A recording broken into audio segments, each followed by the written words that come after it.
সুলতান পূজা পয়েন্টে আসি, আমি আমার কাজে বেরোছিলাম বুঝলি। লোকগুলা গাড়ি করে এসেছিল, ওর লোকগুলা ওখানে এসে আমার গাড়ি গাড় ভেঙে দিয়ে আমি পেছন থেকে ডাকলাম, ওই শালারা সারা দিল গেল, শালারা মাথাটা মটকা হয়ে।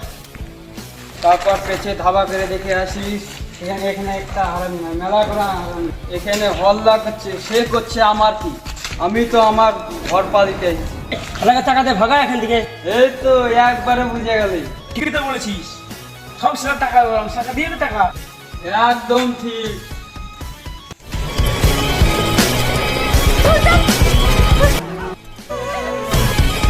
এই কুত্তা ঘেউ ঘেউ করলে না, কুত্তাকে হাড্ডি ছুঁড়ে দিবি, কুত্তা কেউ কেউ খেয়ে চলে যাবে। না না না না না না, এটা ঠিক না। কুত্তা দেখ, আমার মটকা গরম হয়ে গেলে আমার টাকা নিয়ে ঠান্ডা হয়ে যায়, ইগো চটকে গেলে কেলিয়ে ঠান্ডা করে দিই।